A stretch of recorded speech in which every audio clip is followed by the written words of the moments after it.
My name is Dr. Karen Sheridan. I'm a clinical psychologist here at Capital Area. I'm also the director of the ABA program, Ascend. At Ascend, we do individual ABA therapy, which is applied behavior analysis therapy, which is the most empirically supported treatment for autism.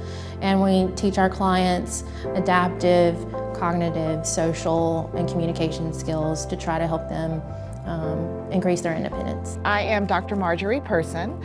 I am a board-certified psychiatrist here with Capital Area. I spend most of my time working at the North Baton Rouge Clinic, but one day a week I am at the Ascension Clinic and then also at CARP on Fridays. I'm Xavier Shorts, aka Xavier Shorts. I work with Capital Area Human Service. I've been working with Capital Area Human Service, CARP, the 28-day program. I've been working with them since 2017. What happened in 2020 was we shut down. I think March 19th was the day that we decided to shut down because of the COVID guidelines. And we did telehealth with our clients for about 6 weeks. COVID was really hard for multiple reasons.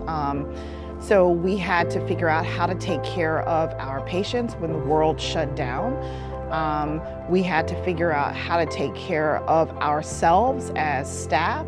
We had to figure out how to take care of our families individually. In 2020, I was working at CARP in the inpatient program, and that was a critical time in my life and in a lot of the employees' life over there. We were dealing with COVID, which was, to me, was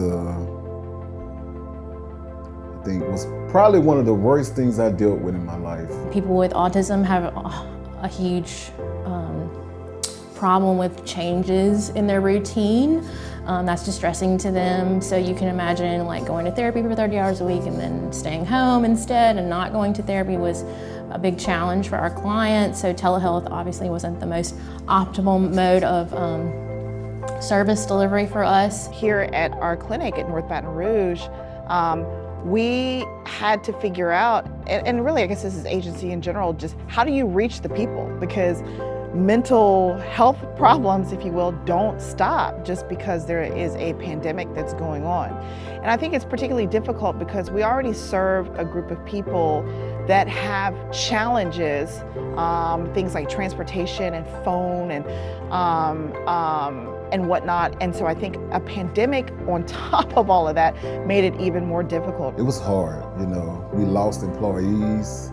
I thought I was gonna lose my life, and I just didn't know where life was gonna look like after that. And it was very, very hard. This job can't be done socially distanced.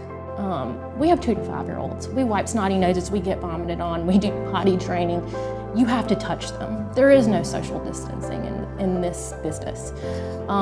Because of that, you know, we had to be very diligent when we went home and made sure that we were taking the proper precautions outside of work to make sure we weren't bringing, you know, a risk to our client. We know that staff members had COVID, and you know, so then there's the fear of what's going to happen to them, or you know, am I going to get it too? And how are we going to all work like that? You know, how are we going to deal with what is happening with, you know, with people who are around us, who we love and care about? I can remember, you know, we had to evacuate the building, and they had to come in and clean the building and do all kind of stuff. It was just an outbreak, and then you never really just think it's gonna, you see it's happening all around the world, but you never just think it's gonna happen to you until it happens. In the beginning, when we didn't really know what COVID was and like how you got it, there was, you know, I think people were on edge, they were fearful, and just to honestly be on the other side of it. We know how you get it, you know, it's transmitted through the air. Before, we didn't know if you could get it by touching something that someone touched, you know. We're better informed about all those things. We have vaccinations now that can help with protecting us and make us feel more at ease in the workplace. I think it's great for the kids because now they can be around each other. I mean, with autism, you have social deficits, and now they can actually be social again. They can actually be around each other without us worrying about it. They're gonna, you know, infect each other with this, you know, terrible illness. During the time of you know, in 2020, when COVID happened and it got really difficult and got hard, you know, I even made certain that I was going to do things that I enjoyed. I played tennis. I still did that. It was outside. I didn't have to be super close to anybody, so that was really great. And I still do those types of things now. So tennis and cooking and just the things, the passions that I have.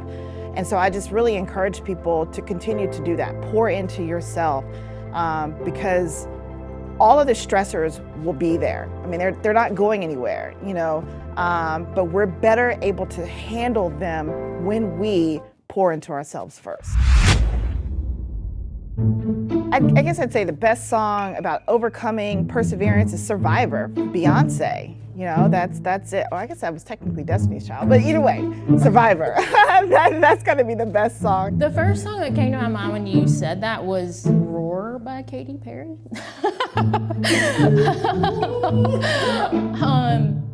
I think it just encapsulates, our program is, you know, a kid program. I think it's a fun song, it's upbeat. So from a melody standpoint, how does that go? Like, cause that's the words, like, I'm a survivor, I'm not gonna give it, like, how do you sing that? Oh, Ivan, I'm not singing. Can you sing it with me? Nope. I'm a survivor, No. I'm not gonna give it. That was not happening. Is it possible to get 10 seconds of you singing Katy Perry? No. No? No. All right. What if I sing it with you? Huh? What if I sing it with you? Maybe? Why do you want me to sing? No, this is not American Idol.